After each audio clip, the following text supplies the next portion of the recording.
The Code of Federal Regulations, CFR, covers the requirements for all textile and apparel items that are to be sold in the U.S.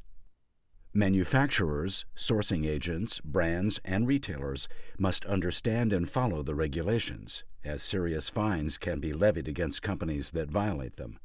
This has financial implications, but also and possibly more serious repercussions, including public relations problems. QA1 has dealt with the testing associated with fiber content labeling as regulated by the Federal Trade Commission, FTC. It also covers the testing associated with reasonable documentation for care labeling, dimensional change, appearance, and color fastness related to laundering and to light. Both fiber content and care labeling regulations are intended to address consumers' access to information about the textile items they purchase. In addition, labeling instructions, both in symbols and words, are to provide information for the consumer to adequately care for the apparel items purchased, worn, and cleaned. On a more serious level, flammability regulations are mandated for the protection of the users of textiles against undue burning hazards. How those items are to be cared for, by either laundering or dry cleaning, is integral to flammability test methods prescribed and enforced by the Consumer Product Safety Commission, CPSC. There are 3 federal apparel flammability regulations. 1. The General Wearing Apparel Regulation, Code of Federal Regulations, Title 16, Commercial Practices, Part 1610, Standard for the Flammability of Clothing Textiles, commonly called Title 16 CFR 1610. 2. Children's Sleepwear 16 CFR 1615, and 3. Children's Sleepwear 16 CFR 1616. All apparel sold in the U.S. must comply with the General Flammability Regulation, but children's sleepwear must also comply with CFR Part 1615 or 1616. The 2 children's tests apply to children's apparel by size category, 0 to 6X and 7 to 14. Title 16, Commercial Practices under which the flammability regulations fall. Part 1610, 1615, and 1616 are administered by the Consumer Product Safety Commission, CPSC.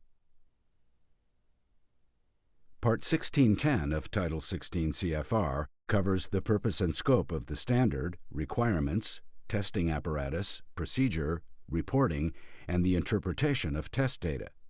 The old adage of "the devil is in the details" fits any federal regulation.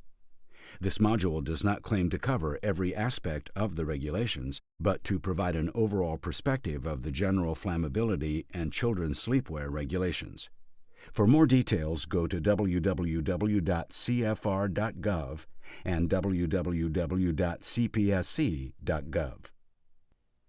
Further, the government has an extensive Title 16 CFR Part 1610, Standard for the Flammability of Clothing Textiles. For more, go to www.cpsc.gov. Knowledge of the sources of the ultimate information about Part 1610, 1615, and 1616 is critical to understanding the requirements for flammability for any apparel item sold in the U.S. As with many government documents, there are convolutions and exceptions that require careful reading to assure compliance. There are some notable exceptions to Title 16 CFR Part 1610, General Wearing Apparel Regulation, which means there are some fabrics that do not have to be tested. Those exceptions are plain surface fabrics that weigh more than 2.6 ounces per square yard, plain and raised surface fabrics made entirely of nylon, polyester, acrylic, modacrylic, and olefin fiber, fibers that melt but do not burn, hats that do not cover the neck, face, and shoulders, gloves no longer than 14 inches, handkerchiefs, veils, and interlining fabrics, and ribbons, fringes, loose feathers, and wigs, items with insufficient area for preparation of 50 by 150 millimeter specimens. These fabrics are exempt from testing.